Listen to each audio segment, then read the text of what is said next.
ونتوكل عليه ونعوذ بالله من شرور أنفسنا ومن سيئات أعمالنا من يهده الله فلا مضل له ومن يضلله فلا هادي له ونشهد أن لا إله إلا الله وحده لا شريك له ونشهد أن سيدنا وسندنا ومولانا وحبيبنا محمدا عبده ورسوله أرسله الله تعالى إلى كافة للناس بشيرا ونذيرا وداعيا إلى الله بإذنه وسراجا منيرا إن الله وملائكته يصلون على النبي يا أيها الذين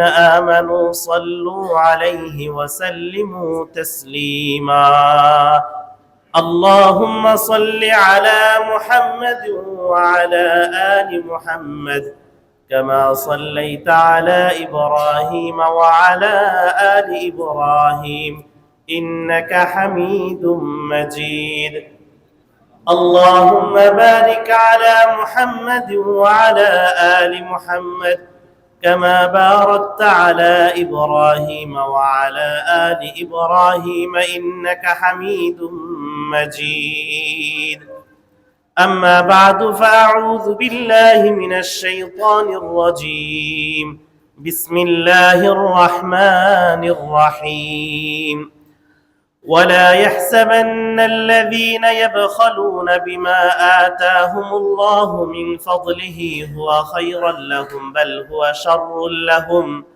سيطوقون ما بخلوا به يوم القيامة ولله ميراث السماوات والأرض والله بما تعملون خبير صدق الله العلي العظيم وصدق ما قاله النبي الكريم ونحن على ذلك من الشاهدين والشاكرين والحمد لله رب العالمين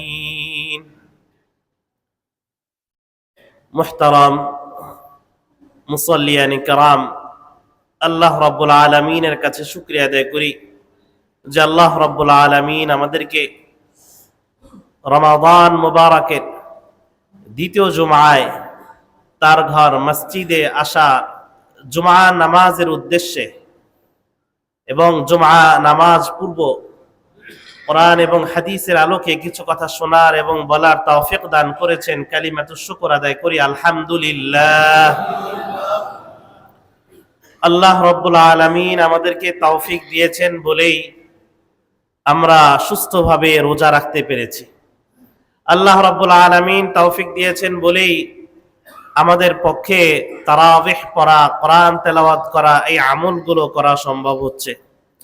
অনেক দুর্ভাগা মুসলমান আছে, এই রমাদান আসার পরও তাদের মধ্যে কোনো চেঞ্জ আসেনি, কোনো পরিবর্তন আসেনি। রমাদান তাদের জীবনে কোনো রেখাপাত করেনি। কিন্তু একজন মুমিন, রমাদান তার কাছে একটা বিশেষ সুযোগ, মাগফিরাতের সুযোগ, নাজাতের সুযোগ, আল্লাহ রাব্বুল আলামিনের কাছে নিজের গুনাহ মাফ করিয়ে জান্নাত নিশ্চিত করার সুযোগ এই রমাদান। এই রমাদানে আল্লাহ রাব্বুল আলামিন এত বেশি রহমত, এত বেশি মাগফিরাত, এত বেশি নাজাত ব্যবস্থা আল্লাহ তাআলা করেন যে হাদিস শরীফে আসছে যে কুল্লা ইয়াউমিন কুল্লা লাইলাতিন, যে প্রত্যেক রাত্রে আল্লাহ রাব্বুল আলামিন বান্দার দিকে ইয়াত্তালিউ আলা ইবাদিহি, বিশেষ মনোনিবেশ করেন এবং মাগফিরাত ঘোষণা করেন, নাজাত ঘোষণা করেন। ওয়ালিল্লাহি উতাকাউ মিনান নার, এবং আল্লাহ তাআলা ঘোষণা করেন, আসমানে ঘোষণা করেন যে অমুকে জাহান্নাম থেকে মুক্তি লাভ করলো, অমুকে জাহান্নাম থেকে মুক্তি লাভ করলো। এরকম প্রত্যেক রাত্রে জাহান্নাম থেকে মুক্তির ঘোষণা আসে। রমাদান অনেক বরকতময় মাস, শাহরুন আজিমুন, শাহরুন মুবারাকুন। এই রমাদানে আল্লাহ রাব্বুল আলামিন এত বেশি রহমত, এত বেশি নাজাত ব্যবস্থা আল্লাহ তাআলা করেন যে হাদিস শরীফে আসছে যে কুল্লা ইয়াউমিন কুল্লা লাইলাতিন, যে প্রত্যেক রাত্রে আল্লাহ রাব্বুল আলামিন বান্দার দিকে ইয়াত্তালিউ আলা ইবাদিহি, বিশেষ মনোনিবেশ করেন এবং মাগফিরাত ঘোষণা করেন। ওয়ালিল্লাহি উতাকাউ মিনান নার, এবং আল্লাহ তাআলা ঘোষণা করেন, আসমানে ঘোষণা করেন যে অমুকে জাহান্নাম থেকে মুক্তি লাভ করলো, অমুকে জাহান্নাম থেকে মুক্তি লাভ করলো। এরকম প্রত্যেক রাত্রে জাহান্নাম থেকে মুক্তির ঘোষণা আসে। শাহরুন ফীহি লাইলাতুন খায়রুম মিন আলফি শাহর, এই মাসে এমন একটি রাত আল্লাহ তাআলা রেখেছেন যে রাত হাজার মাস থেকেও উত্তম। তো এই মাস শুধু ফজিলতের মাস, রহমতের মাস। মুহতারাম, ইমাম গাজ্জালী রাহমাতুল্লাহি আলাইহি তার বিখ্যাত কিতাব ইহয়া উলুমিদ্দিনে লেখেন যে রোজাদার তিন প্রকার হয়। একটা হলো সাওমুল উমুম, জনসাধারণের রোজা। সেটা কি? যে কাফফুত তাআম ওয়াল ফারাজ, সাধারণ রোজা হলো যে সারাদিন না খেয়ে থাকবে, রোজার যে হুকুম, মৌলিক হুকুম, সেই মৌলিক হুকুম পালন করবে, সুবহ সাদিক থেকে সূর্যাস্ত পর্যন্ত না খেয়ে থাকবে, স্ত্রী সম্ভোগ থেকে দূরে থাকবে। এটা হলো সাধারণ রোজা। এটা হলো খুসুসুস সাওম, আল্লাহ তাআলার বিশেষ বান্দাদের রোজা। বিশেষ বান্দাদের রোজা হলো যে সে পানাহার থেকে মুক্ত থাকবে, এর পাশাপাশি সমস্ত হারাম থেকে মুক্ত থাকবে, সমস্ত হারাম থেকে মুক্ত থাকবে। যেই মুক্ত থাকাটা রোজার আসল উদ্দেশ্য, লাআল্লাকুম তাত্তাকুন, যে না খেয়ে থাকা এটা উদ্দেশ্য না। রোজার উদ্দেশ্য হারাম থেকে মুক্ত থাকা, প্র্যাকটিস করা, হারাম থেকে মুক্ত থাকা অভ্যাস গড়ে তোলা। হাদিস শরীফে আসছে যে কারো কারো রোজা শুধু না খেয়ে থাকা আর থাকা, না খেয়ে থাকা ছাড়া আর কিছু না, উপোস থাকা ছাড়া আর কিছু না। আরো এসেছে যে সে যে না খেয়ে থাকলো, এতে আল্লাহ তাআলার কিছু যায় আসে না, এর জন্য সে কোনো সওয়াব পাবে না। সেটা কোন ব্যক্তির জন্য? যে না খেয়ে থাকলো, রোজা ঠিকই রাখলো, বাহ্যিকভাবে সে রোজা পালন করলো, কিন্তু রোজা রেখেও মিথ্যা কথা বলল, রোজা রেখেও ইফতার তার হারাম মাল দ্বারা হলো, তো সেই ব্যক্তির রোজা কি কাজে আসবে? ইমাম গাজ্জালী রাহমাতুল্লাহ আলাইহি বলেন যে খুসুসুস সাওম, আল্লাহ তাআলার বিশেষ বান্দাদের রোজা হলো যে সে হালাল থেকে তো মুক্ত থাকবেই, এই সময়টা সে সমস্ত হারাম থেকেও মুক্ত থাকবে। তিনি 6টি বৈশিষ্ট্যের কথা বলেন। এক, গদ্দুল বাসার, যে আল্লাহ তাআলার বিশেষ বান্দাদের রোজা, রোজার পরিপূর্ণ সওয়াব অর্জনের জন্য যে প্রথমত নজরকে হেফাজত করতে হবে। এটা অন্য আরো 100টা গুনাহের মূল এটা থেকেই শুরু হয়। জিনার গুনাহ নজর থেকেই শুরু হয়। গদ্দুল বাসার, আল্লাহ তাআলা ইরশাদ করেন যে আল্লাহু আ'লাম বিখিয়ানাতিল আ'য়ুন ওয়া মা তুখফি সুদূর, যে আল্লাহ তাআলা কিন্তু তোমাদের চোখের খেয়ানত সম্পর্কে জানেন। শুধু তাই না, ওয়া মা তুখফি সুদূর, তোমরা অন্তরে কি কল্পনা জল্পনা করো, কি অশ্লীল চিন্তা করো, সেই সম্পর্কেও আল্লাহ তাআলা খবর রাখেন। গদ্দুল বাসার, রোজা রেখেও যে কেউ যদি তার নজরের হেফাজত করতে পারলো না, এর থেকে আফসোসের আর কিছু নেই। 2, হিফজুল লিসান, জিহ্বাকে হেফাজত করা, অর্থাৎ মিথ্যা থেকে দূরে থাকা, গীবত থেকে দূরে থাকা, নামিমা, চগলখুরি থেকে দূরে থাকা, কারো অন্যায় সমালোচনা, অনর্থক কাজকর্ম থেকে দূরে থাকা। আল্লাহ রাসূল সাল্লাল্লাহু আলাইহি ওয়াসাল্লাম ইরশাদ করেন যে ইসলামের সৌন্দর্যই এটা, যে ইসলামের মূল সৌন্দর্যই এটা যে একদম মুসলিম তারকু মা লা ইয়ানি, সমস্ত অনর্থক কাজ থেকে দূরে থাকবে, অনর্থক কথা বলা থেকে দূরে থাকবে, অনর্থক কাজ থেকে দূরে থাকবে, অনর্থক সময় নষ্ট করা থেকে দূরে থাকবে। একজন মুমিন কিভাবে অনর্থক সময় অনর্থক কাজে ব্যয় করে? তার তো চুপ থাকাটাও ইবাদত। ওয়া নুতকি ইবাদা, আল্লাহ রাসূল সাল্লাল্লাহু আলাইহি ওয়াসাল্লাম বলেছেন নুতকি ফিকরান, ওয়াসুমতি ফিকরান, যে আমি যখন চুপ থাকি আমার সেই চুপ থাকাটাও ইবাদত হয়। যে চুপ যখন আমি নীরব থাকি তখন আমি আল্লাহ তাআলার সৃষ্টি নিয়ে চিন্তা করি, আল্লাহ তাআলার ক্ষমতা নিয়ে, আল্লাহ তাআলার কুদরত নিয়ে, আল্লাহ তাআলার রহমত নিয়ে চিন্তা করি। তো একজন মুমিনের তো চুপ থাকাটাও ইবাদত, একজন মুমিনের ঘুমটাও ইবাদত। তো একজন মুমিন অনর্থক কাজে লিপ্ত থাকবে না। হিফজুল লিসান, সে তার জিহ্বাকে হেফাজত করবে। একটি হাদিস শোনাই, আল্লাহ রাসূল সাল্লাল্লাহু আলাইহি ওয়াসাল্লাম, যে আমরা তর্কের ক্ষেত্রে নিজে একটু বিতর্ক করে কারোর সাথে ঝগড়া করে জিতে যাব, এই জন্য কত উৎসুক থাকি যে আমি তাকে কথা শুনিয়ে দিয়েছি, নিজে গর্ব করি। অনেকে বিষয়টাকে প্রশংসার দৃষ্টিতে দেখে যে লোকটা খুব স্ট্রেট ফরওয়ার্ড, সে মুখের উপর বলে দিল। না, হাদিসে এটাকে প্রশংসা করা হয়নি, ইসলামে এটা প্রশংসিত না, বরং কি বলা হয়েছে, আল্লাহ রাসূল সাল্লাল্লাহু আলাইহি ওয়াসাল্লাম ইরশাদ করেন যে আনা যাঈমুন বিবাইতিন ফি রাবাদিল জান্নাহ লিমান তারাকাল মিরা ওয়া ইন কানা মুহিক্কান। যে কেউ সত্যের উপর, ইনসাফের উপর, সে জানে যে আমি সঠিক, সে ভুল, সে জানার পরও তার কথা বলার অধিকার আছে, ঝগড়া করার অধিকার আছে, তর্ক করার অধিকার আছে, এটা জানা থাকা সত্ত্বেও সে যদি চুপ থাকে, সে যদি ছেড়ে দেয়, ক্ষমা করে দেয়, আল্লাহ রাসূল সাল্লাল্লাহু আলাইহি ওয়াসাল্লাম বলেন তার জন্য আমি জান্নাতে একটি ঘরের জিম্মাদার। যে সে মুহিক্কান, তার হক আছে এখানে ঝগড়া করা, তার হক আছে এখানে তর্ক করা, তবুও সে ছেড়ে দিল। রমজানে এই বিষয়টা অনেক দেখা যায় যে রোজা রেখে অনেকের মাথা গরম থাকে, তো সকল ধরনের তর্ক বিতর্ক, ঝগড়া ফাসাদ, এগুলো থেকে মুক্ত থাকতে হবে।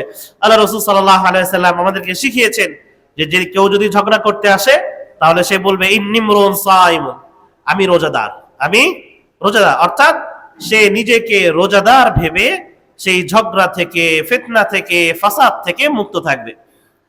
ইমাম গাজ্জালী রাহমাতুল্লাহ আলাইহি রোজার পরিপূর্ণ সওয়াব অর্জনের জন্য তৃতীয় বৈশিষ্ট্য বলেন যে কাফুল সামা, শোনাকেও, শ্রবণ শক্তিকেও হেফাজত করতে হবে।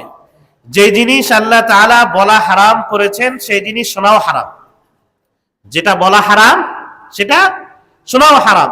মিথ্যা বলা হারাম, মিথ্যা শোনাও হারাম। গীবত করা হারাম, গীবত শোনাও হারাম। তো যেটা বলা হারাম শোনাও হারাম। না আমি তো করছি না, আমি শুধু শুনছি, না শোনাও যাবে না। ইযা সামি'তুম আয়াতিল্লাহি ইউকফারু বিহা ওয়া ইস্তাহজাউ বিহা ফালা তাকউদু মাআহুম, আল্লাহ নিষেধ করেছেন, না সেখানে বসবে না। যেখানে আল্লাহ তাআলার বিধান লঙ্ঘিত হচ্ছে, যেখানে হারামের চর্চা হচ্ছে, সেখানে অংশগ্রহণ করবে না। আল্লাহ তাআলা তাদেরকে প্রশংসা করেছেন, ইবাদুর রহমান বলেছেন, জামা প্রিয় বান্দা তারা, যে তারা যখন ওয়াইদা মাররু বিল লাগযি মাররু কিরামা, যখন কোন হারামের পাশ দিয়ে যায়, কোন মিথ্যা চর্চা হচ্ছে, গীবত চর্চা হচ্ছে, অন্যায় সমালোচনা হচ্ছে, যখন সে এর পাশ দিয়ে যায় সম্মানের সাথে অতিক্রম করে, অর্থাৎ সেখানে অংশগ্রহণ না করে পাশ কেটে দ্রুত চলে যায়।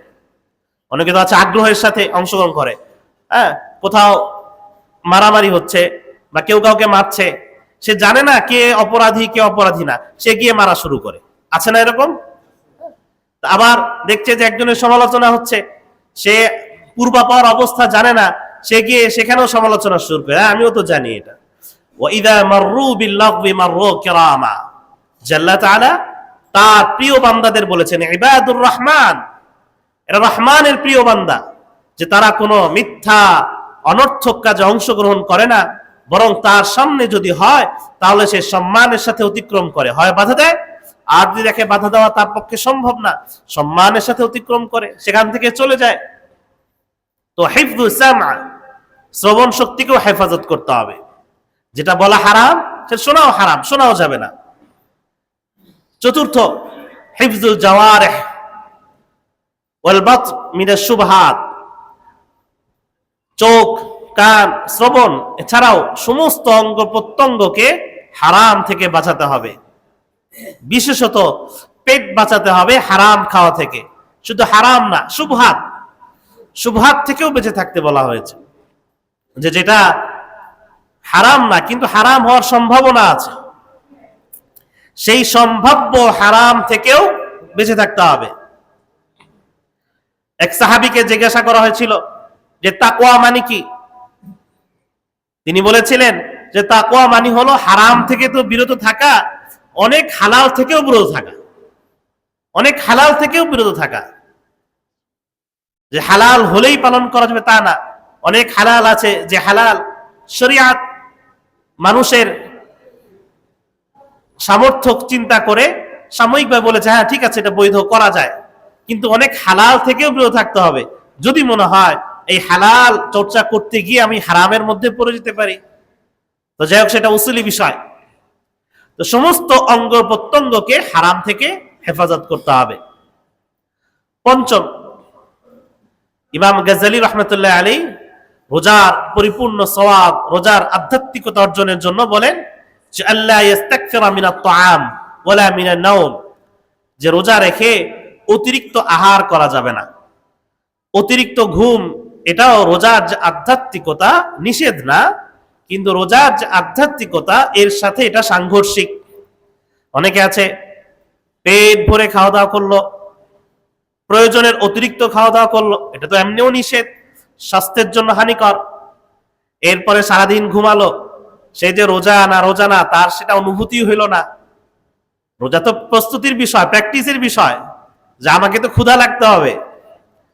রোজার যে মূল উদ্দেশ্য, আমার সারাদিন আমার পেট ভরা থাকলো, আমি খুব আরাম আয়েশে থাকলাম, রোজার যে মাহাত্ম্য এটা আমি কিভাবে বুঝবো?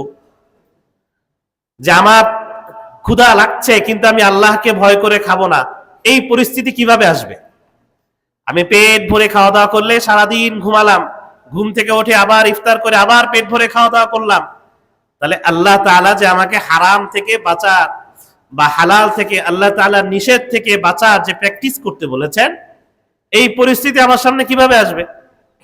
তো রোজা রেখে যে অনেকের মধ্যে ভুল ধারণা, যতক্ষণ পর্যন্ত গলা পর্যন্ত খেতে হবে, একে তো স্বাস্থ্যের জন্য ক্ষতিকর, আবার রোজার যে আধ্যাত্মিক যে মেসেজ এর সাথেও এটা সাংঘর্ষিক। তাই ইমাম গাজ্জালী রাহমাতুল্লাহ আলাইহি এটা বলেছেন যে রোজার পরিপূর্ণ ফজিলত অর্জন করার জন্য এই অভ্যাসটাও ত্যাগ করতে হবে, যে যতক্ষণ বেশি প্রয়োজনের অতিরিক্ত খাওয়া বা প্রয়োজনের অতিরিক্ত ঘুমানো, এর সাথেও রোজার মৌলিক যে আধ্যাত্মিকতা এর সাথে সাংঘর্ষিক। ষষ্ঠ, যে রোজা রেখে আল্লাহ তাআলার কাছে বেশি বেশি দোয়া করা, এবং বাইনাল খাউফ ওয়ার রাজা, বাইনাল খাউফ ওয়ার রাজা, দুটো শব্দ, খাউফ রাজা, ভয় এবং আশা। আপনি সূরা আম্বিয়া খুলে দেখবেন যে আল্লাহ তাআলা অনেক নবীদের আলোচনা করেছেন, সর্বশেষ বলছেন ইয়াদউনা রাব্বাহুম খাউফাও ওয়া তামা, যে সমস্ত নবীদের বৈশিষ্ট্য হলো যে তারা আল্লাহ তাআলাকে ডাকে ভয় এবং আশার সাথে। আল্লাহ তাআলাকে ভয়ও পাইতে হবে, আবার আশাও করতে হবে। ওমর রাদিয়াল্লাহু তাআলা আনহুর উক্তি আছে যে আমি যখন আল্লাহ তাআলাকে ভয় করি, তো এমন ভয় হয় যে যদি মনে হয় যদি একজন ব্যক্তি জাহান্নামে যায় সেটা আমি ওমর। আবার যখন আমি আল্লাহ তাআলার রহমতের দিকে তাকাই, এত আশান্বিত হই যদি একজন ব্যক্তিও জান্নাতে যায় সেটা আমি ওমর। তো একজন মুমিন ভয় এবং আশার মধ্যে থাকবে, অতিরিক্ত আশা করবে না। আমল নাই কিন্তু আশা করে বসে থাকে যে আল্লাহ তাআলা আমাকে মাফ করে দিবে, আল্লাহ তাআলা আমার সব আমল কবুল করে নিবে, তার সুন্নতের প্রতি তার গুরুত্ব নেই। তো ভয় এবং আশার মাঝে থাকা, যে এই ভয় করা যে আমি যে রোজা রাখলাম, আমি যে অর্থ ব্যয় করলাম, সদকা করলাম, আমি যে আমল করলাম, এই আমল আল্লাহ তাআলার কাছে যদি কবুল না হয়, এই ভয়ে থাকা। আবার আশান্বিত থাকা যে আল্লাহ তাআলা অবশ্যই কবুল করবেন, কেন কবুল করবেন না, আমি তো চেষ্টা করছি, আমি তো পরিশ্রম করছি, আমি তো ইবাদত সুন্নাহ অনুযায়ী পালন করছি। তাই বাইনাল খাউফ ওয়ার রাজা, প্রত্যেকটা আমলের পরে সেটাকে নিয়ে ভয় করা যে আল্লাহ তাআলা যদি কবুল না করেন তাহলে এটা পুরোপুরি ব্যর্থ। কোন হাজ যদি আল্লাহ তাআলা কবুল না করেন, উমরা যদি আল্লাহ তাআলা কবুল না করেন, তো সে নায়াগ্রা জলপ্রপাত দেখতে গেল আর কাবা দেখতে গেল, পার্থক্য কি? যদি আল্লাহ তাআলা কবুল না করেন তো সেটা শুধু একটা ট্রাভেল হয়ে গেল, সফর হয়ে গেল। রোজা যদি আল্লাহ তাআলা কবুল না করেন তাহলে শুধু শুধু না খেয়ে থাকা হলো। আমার তারাবিহ যদি কবুল না হয় শুধু রাত জাগা হলো। তাই কবুলের চিন্তা করা, এই ভয় করা, এই আশঙ্কা রাখা, একই সাথে আল্লাহ তাআলার রহমতের পরিপূর্ণ আশা করা, হুসনুল যন্নি বিল্লাহ। আল্লাহ রাসূল সাল্লাল্লাহু আলাইহি ওয়াসাল্লাম তার ইন্তেকালের 3 দিন আগে বলেছেন, লা ইয়ামুতান্না আহাদুকুম ওয়া হুয়া ইহসিনু যন্না বিল্লাহ, তোমাদের কেউ যেন এমন অবস্থায় মৃত্যুবরণ না করে যে সে আল্লাহ তাআলার ব্যাপারে সুধারণা রাখে না।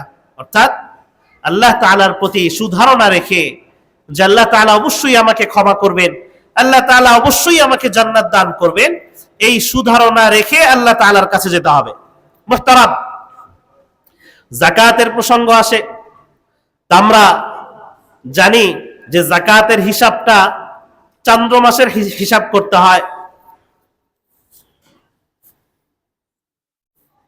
এই চন্দ্র মাসের হিসাব রাখতে গিয়ে অনেকে রমাদানকে হিসাব করে যাকাত আদায় করে। রমাদানে অনেকে ব্যবসায়িক হিসাব নিকাশ এটা শেষ করে। তো আমাদের যাকাতের মাসআলা মাসাইল সম্পর্কে জানা দরকার, যাকাতের ফজিলত সম্পর্কে জানা দরকার, যাকাত না দেওয়ার ভয়াবহতা সম্পর্কেও জানা দরকার। প্রথমত যাকাত তো আমরা জানি একটা ইবাদত, মৌলিক ইবাদতের অন্তর্ভুক্ত। কোরআনে যত জায়গায় নামাজের কথা আসছে, যাকাতের কথাও আসছে। আকিমুস সালাহ ওয়া আতুজ যাকাহ, আকিমুস সালাহ ওয়া আতুজ যাকাহ বারবার এসেছে যে নামাজ কায়েম করো, যাকাত দাও। ইসলামের যে 5টি খুঁটি, বুনিয়াল ইসলাম আলা খামসিন, সেই 5টি খুঁটির অন্যতম যাকাত। নামাজের পরেই যাকাতের প্রশ্ন। তাই যাকাত এটা ঐচ্ছিক কোনো বিষয় না, এটা ফরজ ইবাদত।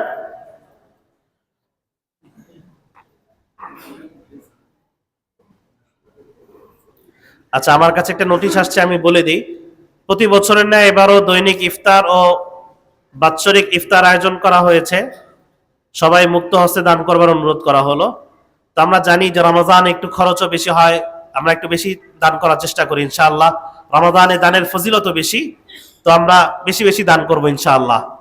তা আমি তো বলি যে মসজিদে যেই দান বাক্স থাকে, এগুলো তো যারা মুসাফির বাহিরের তাদের জন্য, আর যারা আমরা এখানকার এলোটি, যারা এই মসজিদের বাসিন্দা, তারা তো এই মসজিদের একটা পরিবারের অন্তর্ভুক্ত। এই মসজিদ যদি একটি পরিবার হয়, তো আমরা তো এই এলাকার এলোটি, যারা এই এলাকার আশেপাশে যারা নিয়মিত মুসল্লি, আমরা তো এই পরিবারের সদস্য। তো পরিবারের জন্য যেমন বাজেট থাকে, আমার সন্তানের জন্য যেমন বাজেট থাকে, মসজিদের জন্য একটা বাজেট থাকা দরকার। তারা শুধু দান বাক্সের উপর নির্ভর করবেন না, তারা প্রত্যেক মাসে বাৎসরিক ভাবে এই দান বাক্স তো আমার মতে উঠিয়ে দেওয়া দরকার। তবুও থাকুক যারা মুসাফির, যারা বছরে একবার আসে বা এখানে আশেপাশে হসপিটালে আসছে, তাদের জন্য থাকুক। কিন্তু এলোটি যারা, তারা এই মসজিদকে নিজের পরিবারের মতো মনে করবেন, দান বাক্সের উপর নির্ভর করবেন না। মাসিক বাৎসরিক আপনি আপনার সাধ্য মতো মসজিদে দান করবেন। এই মসজিদে স্টাফ আছে, তাদের বেতন বোনাসের বিষয় আছে, মসজিদের বিদ্যুৎ বিল, মসজিদের অনেক ধরনের খরচ আছে। আমার পরিবারে যেমন খরচ আছে, বাসা বাড়ির যেমন খরচ আছে, তো এটাও আমার পরিবারের অন্তর্ভুক্ত। তাই আমরা বেশি বেশি দান করার চেষ্টা করি। রমজানে খরচটা বেড়ে যায়, রমজানে ফজিলতও বেশি, তো রমজানে আমাদের দানের হাতও যেন কি থাকে, বেশি থাকে। আল্লাহ তাআলা আমাদেরকে বেশি বেশি দান করার তৌফিক দান করুক, আমিন। মুহতারাম, যাকাত বা সাদাকা এটা ঈমানের পরিচয়। একজন মুমিন ব্যক্তি সে যাকাত দিবে। আল্লাহ রাসূল সাল্লাল্লাহু আলাইহি ওয়াসাল্লামের জামানায় আমরা কথা না বলি মুনাফিকরা যাকাত আদায় করতো না, নামাজ পড়তো, নামাজ পড়া সহজ, আসা যাওয়া করলেই হয়, কিন্তু মুনাফিকরা যাকাত আদায় করতো না। তো আল্লাহ তাআলা আয়াত নাজিল করলেন যে কে মুনাফিক আর কে মুমিন, এর পার্থক্য হলো যাকাত। কে কাফের আর কে মুমিন, এটার পার্থক্য হলো নামাজ। as-salatu farqun বাইনাল মুমিনি ওয়াল কাফির, যে কে কাফের কে মুমিন। একজন কাফের কখনোই নামাজ আদায় করবে না। হিন্দু খ্রিস্টান এরা কি নামাজ আদায় করে? তো কাফেরদের সাথে মুমিনদের পার্থক্য হলো নামাজ, আর মুনাফিকদের সাথে মুমিনের পার্থক্য হলো যাকাত। আমাদের মতোই দাঁড়িয়ে আছে, নামাজ পড়ছে, কপালে দাগ আছে, কিন্তু হয়তো মুনাফিক, হয়তো সামনে একরকম ভিতরে আরেক রকম। তো এই মুনাফিক এবং মুমিনদের পার্থক্য হয়ে যায় যখন আল্লাহর ঘরে খরচের কথা আসে, দানের কথা আসে, যাকাতের কথা আসে। তো আয়াত আসছে ফাইন তাবু ওয়া আকামুস সালাহ ওয়া আতাউজ যাকাহ ফাখাল্লু সাবিলাহু। মুনাফিকরা যখন আল্লাহ রাসূল সাল্লাল্লাহু আলাইহি ওয়াসাল্লামের কাছে এসে বলতো, ইয়া রাসূলুল্লাহ আমরা মুনাফিক না, আমরা সাচ্চা মুসলমান, তখন আল্লাহ রাসূল সাল্লাল্লাহু আলাইহি ওয়াসাল্লাম তাদেরকে টেস্ট করতেন যে হ্যাঁ, যদি তারা যাকাত আদায় করে তাহলে বুঝবো মুমিন, আর যদি যাকাত আদায় না করে তাহলে সে মুনাফিক। মুমিন এবং মুনাফিকের পার্থক্য কি? যাকাত। মুহতারাম, যাকাত বাড়িয়ে দেয়। যাকাতের মৌলিক অর্থই আন-নুমু ওয়াত তাহারাত, পবিত্রতা। যাকাত আপনার সম্পদকে পবিত্র করে। তাহারাতুল কলব, যাকাত অন্তরকে পরিশুদ্ধ করে। আল্লাহ রাসূল সাল্লাল্লাহু আলাইহি ওয়াসাল্লাম ইরশাদ করেন, মুসলিম শরীফের হাদিস, আদ্দি যাকাত, যাকাত আদায় করো, ফাইন্নাহা তুতাহহিরুল কলব, এটা তোমার কলবকে পরিশুদ্ধ করবে। কলবের মধ্যে অহংকার, যত ধরনের অপবৈশিষ্ট্য, খারাপ বৈশিষ্ট্য আছে, সেই খারাপ বৈশিষ্ট্যকে দূর করে দিবে এবং মালকেও পবিত্র করবে। যাকাত সম্পর্কে বাড়িয়ে দেয়, সম্পদকে বাড়িয়ে দেয়। আল্লাহ তাআলা বারবার একাধিক আয়াতে বলেছেন যে ইয়ামহাকুল্লাহুর রিবা ওয়া ইউরবি সাদাকাত, সুদকে আল্লাহ তাআলা নিশ্চিহ্ন করেন। সুদের মধ্যে কোনো বাড়তি নাই, কিন্তু আল্লাহ তাআলা সাদাকাতকে বাড়িয়ে দেন। ইন তুকরিদুল্লাহ কারদান হাসানা ইউদাইফ, যে আল্লাহ তাআলা বহু গুণে বাড়িয়ে দেন। যে কোরআনে উদাহরণ আসছে, কামাসালি হাব্বা আনবাতাত সাবআ সানাবিল ফি কুল্লি সুমবুলাতিন মিয়াতু হাব্বা, যে কেউ একটা দান করলো, 1 টাকা হোক, একটা বস্তু হোক, একটা খেজুর হোক, যাই দান করলো, তো কামাসালি হাব্বা, সেটা যেন একটা দানার মতো, বীজের মতো। আনবাতাত সাবআ সানাবিল, সেই বীজ থেকে 7টা শীষ হলো, আর প্রত্যেকটা শীষে আরো 100টা করে দানা হলো। আমরা ধান গাছ দেখেছি, ধান একটা বীজ থেকে কয়েকটা শীষ হয়, প্রত্যেকটা শীষে আবার অনেকগুলো অসংখ্য দান থাকে। তো এভাবে 700 হলো। তো এক দানে, 1 টাকা দানে আল্লাহ তাআলা সেটাকে 700 গুণ বাড়িয়ে দেন। ইউদাইফু লিমান ইয়াশা, এরপর আল্লাহ তাআলা বলেন আরো বেশি বাড়িয়ে দেন। তো রমাদান মাসে আমরা হিসাব করে যাকাত আদায় করে দিব।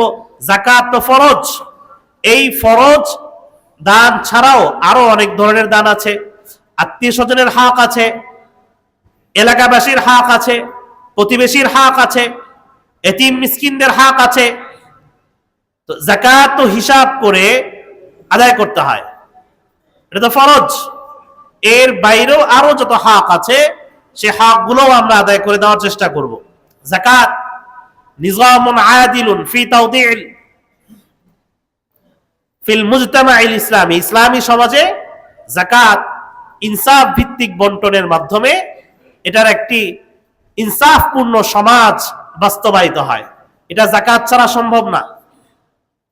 যাকাত ছাড়া ইসলামী সমাজে সুষম অর্থ ব্যবস্থা সম্ভব না।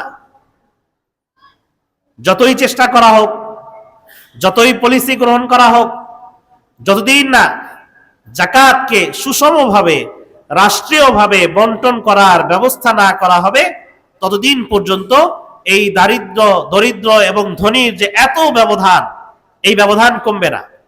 90% সম্পদ 10% লোকের কাছে থাকে, আর 10% সম্পদ 90% লোকের কাছে থাকে। এই যে অসম বন্টন, এটা যাকাত ছাড়া সম্ভব না। যাকাত আদায় করতে হয়। আল্লাহ রাসূল সাল্লাল্লাহু আলাইহি ওয়াসাল্লাম মুআদ ইবনে জাবাল রাদিয়াল্লাহু তাআলা আনহুকে যখন ইয়ামানে পাঠান, তখন বলেন যে যাকাত কি? তুখাযু মিনাল আগনিয়া, ধনীদের থেকে নেওয়া হয়, না দিতে চাইলেও জোর করে নেওয়া হয়। যাকাত কেন? এটা শুধু ব্যক্তি পর্যায়ে না, এটা রাষ্ট্রীয় পর্যায়েও এটাকে বাস্তবায়ন করা জরুরি। কারণ যাকাত শুধু দেওয়ার বিষয় না, এটাকে নেওয়ার বিষয়। তুখাযু মিনাল আগনিয়া, ধনীদের থেকে নিতে হবে, বাধ্যতামূলক নিতে হবে যদি না দিতে চায়। ওয়া তুরাদ্দু ইলাল ফুকারা, এরপর দরিদ্রদের কাছে সেটা বন্টন করে তাদের কাছে পৌঁছে দিতে হবে। তো ইসলামী সমাজ ব্যবস্থায় যাকাত হলো মূল ভিত্তি।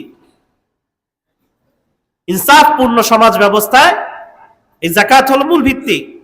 তাই যাকাতকে কতটা সিস্টেমেটিক্যালি দেওয়া যায়, এই জন্য আমাদের চিন্তা থাকতে হবে, পলিসি থাকতে হবে, চেষ্টা করতে হবে। মুহতারাম, যাকাতের ফজিলত তো আমরা শুনলাম। যাকাত না দেওয়ার ভয়াবহতা কোরআনেও এসেছে, হাদিসেও এসেছে। তার আগে আমি বলি, অনেকে যাকাত দেয়, দেওয়ার পরও ভুল হওয়ার কারণে তার যে সওয়াব অর্জনের কথা ছিল সেই সওয়াব অর্জন হয় না। দুই ধরনের ভুল হয়। একটা হলো ব্যক্তিগত ভুল, সে তার আচরণগত ভুল। আরেকটা হলো হিসাবগত ভুল। তো আমরা যারা যাকাত দিব, আমরা আমার সম্পত্তির হিসাব করে, লিস্ট করে, একজন আলেম মুফতির কাছে বসে আমরা পরিপূর্ণভাবে হিসাব করে যাকাত দিব। অন্য দান তো যে কোনো ভাবেই দেওয়া যায়। দেখেন মাসালা কি, কেউ যদি কারো যাকাত ৩,০০০ টাকা আসলো, ৫,০০০ টাকা আসলো, সে যদি সারা বছর ২০,০০০ টাকাও দেয়, তাও কিন্তু যাকাত আদায় হবে না। যাকাত তো হিসাবের বিষয়। এর থেকে যাকাতযোগ্য সম্পদ থেকে বেশি দিলেও যাকাত আদায় হবে না, যতক্ষণ না সে হিসাব করছে। এটা হিসাবের বিষয়। তো এই বিষয় ভুল করা যাবে না, যে কোন বিষয় আমার যাকাতযোগ্য সম্পদ, কোনটা আমার যাকাতযোগ্য না, কোন ঋণ আমি বাদ দিব, কোন ঋণ আমি বাদ দিব না। তো এগুলো আমার প্রত্যেকের ব্যক্তিগত যে হিসাব নিকাশ, সেটা লিখিতভাবে একজন আলেম মুফতি তাদের পরামর্শ ক্রমে বুঝে শুনে তারপর আদায় করতে হবে। আমরা ছোটখাটো বিষয়, সামান্য সর্দি কাশিতে আমরা ডাক্তারদের কাছে যাই, কত হিসাব নিকাশ করি। একজন ডাক্তারের কথা আশ্বস্ত না হলে আরেকজন ডাক্তারের কাছে যাই, গুগলে দেখি, কত যাচাই বাছাই করি। তো এটাও তো আমার আধ্যাত্মিক বিষয়, এটাও তো আমার একটা গুরুত্বপূর্ণ বিষয়।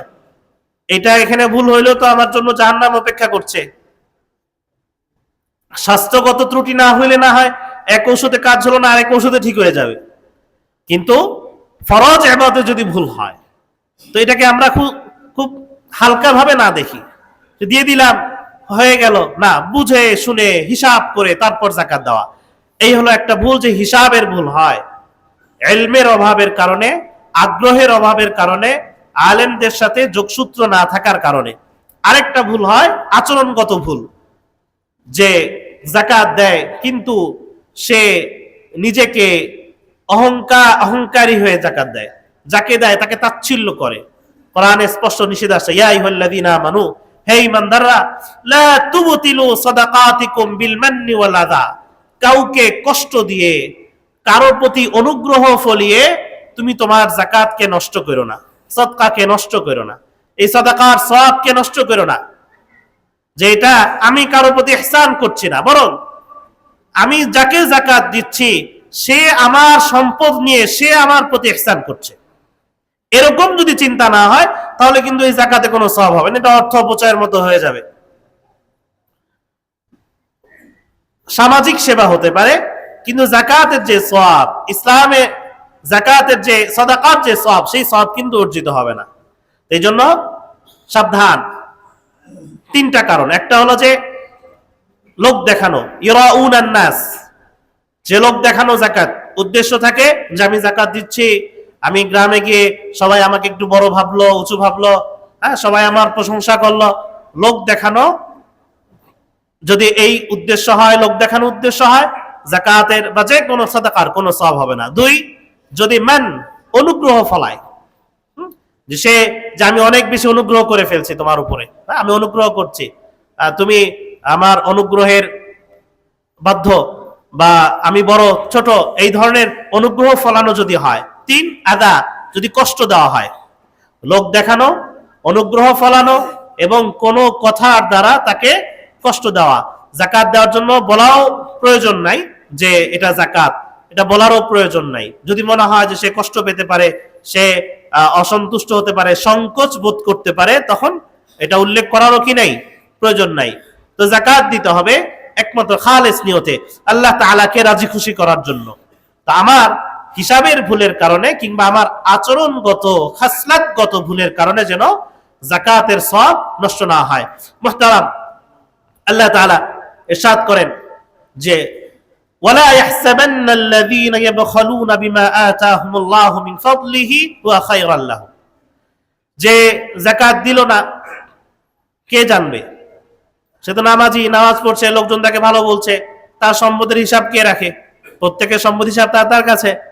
তো যে জাকাত দিল না, কৃপণতা করলো, আল্লাহ তাআলা বলছেন সে যেন মনে না করে যে আমি বেঁচে গেলাম, হুয়া খায়রাল লাহু বাল হুয়া শাররুল লাহু, বরং এটা তার জন্য অত্যন্ত মন্দনীয়। কতটা মন্দনীয়? সাইয়ুতাওয়াকুনা মা বাখিলু বিহি ইয়াউমাল কিয়ামাহ, এই যাকাত যেটা তার জন্য দেওয়া উচিত ছিল সে দিল না, তার এই সম্পদ এটাকে হাসরের ময়দানে তার গলায় ঝুলিয়ে দেওয়া হবে, গলায় ঝুলিয়ে দেওয়া হবে। এই যাকাত তার সমস্ত সম্পত্তি, এই সম্পত্তি, এই বোঝা তার গলায় ঝুলিয়ে দেওয়া হবে এবং সকলের সামনে সে আসামি হিসাবে থাকবে যে সে দুনিয়াতে কৃপণতা করেছিল। একটা হাদিসও এর সমর্থন করে। আল্লাহ রাসূল সাল্লাল্লাহু আলাইহি ওয়াসাল্লাম ইরশাদ করেন, বুখারী শরীফের হাদিস, মান আতাহুল্লাহু মালান, যাকে আল্লাহ তাআলা সম্পদ দিল, ওয়ালাম ইউআদ্দি যাকাত, সে যাকাত আদায় করলো না, মুসিলা লাহু মালুহু সুজাউন আকরা, তার সেই সমস্ত সম্পদকে একটি সাপের আকৃতি দেওয়া হবে, টাক মাথার সাপের আকৃতি দেওয়া হবে। লাহু জাবিবাতান, তার বিষাক্ততার প্রমাণ স্বরূপ তার চোখের উপর দুটি দাঁত থাকবে। সেই বিশাল আকৃতির সাপ, তার সমস্ত সম্পদকে একত্র করে একটা সাপ বানানো হবে, মুসিলা, সাপের আকৃতি দেওয়া হবে। ফায়াখুযু বিলিহজামাতাইহি, সেই সাপ তার দুই চোয়াল ধরে বলতে থাকবে, আনা মালুকা আনা কানজুকা, আমি তোমার সম্পদ, আমি তোমার সঞ্চয়। হাসরের ময়দানে জাহান্নামের যে শাস্তি, তার আগেই হাসরের ময়দানে তখন থেকেই তার শাস্তি শুরু হয়ে যাবে। এই জন্য সাবধান, এই ফরজ যে বিধান, এই বিধান সম্পর্কে আমরা অবহেলা না করি। আর আয়াত এসেছে, আল্লাহ তাআলা ইরশাদ করেন, ওয়াল্লাযীনা ইয়াকনিজুনা আয-যাহাব ওয়াল ফিদ্দা ওয়া লা ইউনফিকুনাহা ফি সাবিলিল্লাহ, যারা এই সম্পদকে সঞ্চয় করে রাখবে, কুক্ষিগত করে রাখবে, আল্লাহর রাস্তায় খরচ করবে না, ফাবাশশিরহুম বিআযাবিন আলীম, তাদেরকে যন্ত্রণাদায়ক শাস্তির সুসংবাদ দাও। যন্ত্রণাদায়ক শাস্তির সুসংবাদ, সুসংবাদ তাচ্ছিল্য করে বলা হয়েছে। ইয়াউমা ইউহমা আলাইহা ফি নারি জাহান্নাম, তার সেই স্বর্ণ রূপা একে আগুনে জ্বালানো হবে। ফাতুকুয়া বিহা, আগুনে জ্বালিয়ে, ফাতুকুয়া বিহা জিবাহুহুম, তার কপালে সেক দেওয়া হবে, আগুনে সেক দেওয়া হবে। ওয়া জিবাহুহুম ওয়া জুনুবুহুম, তার কপালে এবং তার পার্শ্বে। ফাতুকুয়া বিহা জিবাহুহুম ওয়া জুনুবুহুম, কপাল এবং পাশের কথা কেন আসছে? তাফসীরে আসছে যে দানের কথা শুনলে, খরচের কথা শুনলে তার কপাল কুঁচকে যায়, এজন্য কপালে সেক দেওয়া হবে। সে পাশ ফিরে চলে যায়, পাশ কেটে চলে যায়, এজন্য পাশেও সেক দেওয়া হবে। জাহান্নামের শাস্তি, এই স্বর্ণরূপা গলিয়ে তাকে এই সম্পদ দ্বারাই তাকে শাস্তি দেওয়া হবে, এই সম্পদ দ্বারাই সাপ বানিয়ে তাকে শাস্তি দেওয়া হবে। হাযা মা কানাজতুম লিআনফুসিকুম, এবং বলা হবে এইটা সেই সম্পদ, যেই সম্পদ তুমি আল্লাহর রাস্তায় খরচ না করে জমা করেছিলে, আজকে এই সম্পদ, জমাকৃত সম্পদের শাস্তি তুমি আস্বাদন করো। যাকাত না দেওয়ার ভয়াবহতা, যাকাত না দিলে জাহান্নামের ঘোষণার কথা আসছে, সাপের দংশনের কথা আসছে, হাসরের ময়দানে সকলের সামনে এরকম অপমানিত হওয়ার কথা আসছে। মুহতারাম, আমরা জানি যে যাকাত কার উপর ফরজ হয়। আমি সংক্ষেপে বলি, মুসলমান হওয়া, বালেগ হওয়া, সুস্থ মস্তিষ্ক সম্পন্ন হওয়া, নাবালেগের উপর যাকাত ফরজ না। যতই সম্পত্তির মালিক হোক, নাবালেগের পক্ষ থেকে বড়রা আদায় করে দিতে পারে। বালেগ হওয়া, সুস্থ মস্তিষ্ক সম্পন্ন হওয়া, পাগলের উপর যাকাত ফরজ না। নিসাব পরিমাণ সম্পদের মালিক হওয়া, 1 বছর অতিক্রান্ত হওয়া, এই ব্যাপারে অনেকে ভুল বুঝে। যারা নিয়মিত যাকাত আদায় করে তার জন্য প্রত্যেকটা সম্পদের 1 বছর অতিক্রান্ত হওয়া জরুরি না, এটা সম্ভব না। সারাদিন হিসাব রাখতে হবে, তাহলে প্রত্যেক দিন হিসাব রাখতে হবে। তো যারা নিয়মিত যাকাত আদায় করে তাদের একটা যাকাত বর্ষ নির্ধারণ করা উচিত, যে আমি প্রতি রমজান মাসের 1 তারিখ বা 5 তারিখ বা 10 তারিখ কোন একটি চন্দ্র মাসের আরবি মাসের মাস এবং তারিখ নির্ধারণ করে এটাকে যাকাত বর্ষ বলা হয়, সে ওই তারিখে হিসাব করবে। ওই তারিখে মাঝখানে তার সম্পদ এলো গেল এটা ধর্তব্য না। ওই যে তার যে যাকাত বর্ষ যেদিন সে হিসাব নিকাশ করবে সেদিন তার যেই যাকাত যোগ্য সম্পদ স্বর্ণ রূপা ব্যবসায়িক পণ্য এবং নগদ অর্থ সেই হিসাব করে সে যাকাত আদায় করবে। অনেকে ফাঁকিবাজি করে এভাবে যে তার যাকাত, সে জানে যে রমজান মাসের 10 তারিখে আমার যাকাত বর্ষের হিসাব, তো সে রমজান মাসের 10 তারিখ আসার আগে সে কিছু টাকা কাউকে ঋণ দিয়ে দেয়, অথবা কিছু অনর্থক খরচ করে, অথবা কাউকে হাদিয়া দেয় বা কারো কাছে রাখে পরে আবার নিয়ে নেয়। তো এই ধরনের ফাঁকিবাজি আল্লাহ তাআলার সাথে করা যায় না। হ্যাঁ, মানুষ মানুষের সাথে ফাঁকিবাজি করতে পারে, মানুষকে ধোঁকা দিতে পারে, কিন্তু আল্লাহ তাআলাকে ধোঁকা দেওয়া সম্ভব? তো এই যে আমার যাকাত বর্ষ আসার আগে আমি আমার প্রয়োজন ছাড়াই অতিরিক্ত খরচ করে ফেললাম, বা কাউকে অনর্থক ঋণ দিয়ে দিলাম, বা কোনোভাবে আমি সেই সম্পদটাকে যাকাত যোগ্য সম্পদ থেকে বঞ্চিত করলাম, এমনটা করা উচিত না। এটা আল্লাহ তাআলার সাথে প্রতারণা হয়ে যায়। 1 বছর অতিরিক্ত হওয়া এবং যাকাত যোগ্য যে সম্পদ সেটা আমার প্রয়োজনীয় জিনিস থেকে অতিরিক্ত হওয়া, প্রয়োজনীয় জিনিস যেটা আমার কাজে লাগে এমন কোনো কিছুর উপরে যাকাত আসে না। নিজের ফ্ল্যাট, নিজের গাড়ি, নিজের যত শৌখিনতার কারণেই হোক সেটার জন্য যাকাত আসে না, কিন্তু ব্যবসায়িক কারণে যদি হয় সেটার কারণে যাকাত আসে। তো প্রত্যেকটা বিষয়েরই অনেক শাখাগত মাসালা আছে, আমরা জেনে নিব। আচ্ছা, এরপরে আমরা আসি যে কাদেরকে দেওয়া যায়। তো আমরা জানি যে ফকির, মিসকিন এবং ঋণগ্রস্ত ব্যক্তিকে যাকাত আদায় করা যায়, মুসাফির ব্যক্তিকে যাকাত দেওয়া যায়। যাকাত দেওয়ার ক্ষেত্রে আমরা একটু সতর্ক থাকবো যে যাকে আমি যাকাত দিব সে যেন যাকাতের হকদার হয়, যাকাতের হকদার হয়। অনেক শ্রমজীবী মানুষ আছে যারা হয়তো দেখতে গরিব কিন্তু তার কোনো ডিপোজিট আছে, সে কোথাও কিস্তি আছে, সে টাকা জমা করে, তো জমাতে জমাতে সেখানে 2-3 লাখ টাকা হয়ে, তার উপরই তো যাকাত ফরজ। কারণ তাকে দেখতে যতই গরিব মনে হোক, আমার তাকে যাকাত দিলে কিন্তু যাকাত আদায় হবে না। আবার অনেক আত্মীয় স্বজন আছে লা ইয়াসআলুনান নাসা ইলহাফা, যে যারা আত্মসম্মানের কারণে কারো কাছে চায় না। তার হয়তো নিজের বাড়ি আছে, তার কিন্তু তার জমা টাকা নেই, তার কাছে প্রয়োজনের অতিরিক্ত যে জমা টাকা নেই, কিন্তু দেখতে মনে হয় যে হ্যাঁ সে ভালো অবস্থানে আছে, কিন্তু তাকে কিন্তু যাকাত দেওয়া যায়।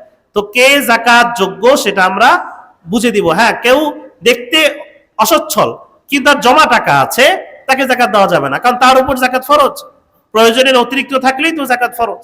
কিন্তু দেখতে সচ্ছল মনে হচ্ছে কিন্তু জমা টাকা নেই, প্রয়োজনের অতিরিক্ত টাকা তার কাছে নেই, সে হয়তো বিধবা বা তার ইনকাম নেই, ইনকাম সোর্স নেই, কোনোভাবে চলছে, ক্ষেত খামার থেকে চলছে, তো এই ধরনের ব্যক্তিকেও কিন্তু যাকাত দেওয়া যায়।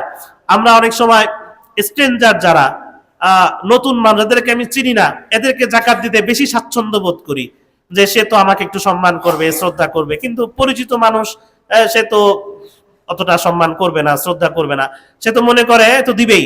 তো আমরা এই ধরনের কাজ না করব। আমরা জানি যে কোরআনে যত জায়গায় সাদাকার কথা আসছে, প্রথমে আসছে দাবিল কুরবা, নিকটাত্মীয়, নিকটাত্মীয়দেরকে আমরা আত্মীয়দের মধ্যে খুঁজে খুঁজে কারা বেশি দরিদ্র, তারা সবচাইতে বড় হকদার, আত্মীয় স্বজন সবচাইতে বড় হকদার, এরপরে প্রতিবেশী, এরপরে মুসাফির। তো এইভাবে ধারাবাহিকতা আছে যে কে সবচাইতে বেশি হকদার। তো আমার আত্মীয় স্বজন আমার সবচাইতে বড় হকদার। আচ্ছা, আমার প্রতিবেশী, আমরা যারা এলাকায় বসবাস করি, আশেপাশে বসবাস করি, তো আমরা জানি যে এখানে একটি মাদ্রাসা আছে, এখানে অনেক এতিম বাচ্চারা আছে, দরিদ্র বাচ্চারা আছে। তা আমি আলোচনায় শুনেছি যে এখানে যে যাকাতের যে ফান্ড আসে, এই ফান্ডটা আলাদাভাবে শুধুমাত্র দরিদ্র ছাত্রদের পিছনেই খরচ করা হয়। যদি অন্যভাবে একসাথে খরচ করা হয়, যদি আগে হতো, আশা করি এখন থেকে তেমন হবে না। তারা সিদ্ধান্ত নিয়েছে, আমি শুনেছি মসজিদ কমিটির সদস্য যারা, যেটাকে আলাদা গোরাবা ফান্ড করে শুধুমাত্র যারা হকদার, যেই স্টুডেন্টরা মাদ্রাসার ছাত্র হকদার, তাদের পিছনে খরচ করা হবে। মাদ্রাসায় যাকাত দেওয়া, এই মাদ্রাসা আপনারা কেন যাকাত দিবেন? এটা তো আপনারা, এই মাদ্রাসা আপনাদেরও মাদ্রাসা, এই মাদ্রাসার প্রতিবেশী আপনারা, আপনাদের প্রতিবেশী এই মাদ্রাসা, প্রতিবেশী হিসাবে তারা হকদার। আরো একটা বড় কথা, এখানে যখন আমি যাকাত দিব, আমি ইলমের জন্য, দ্বীনের জন্য।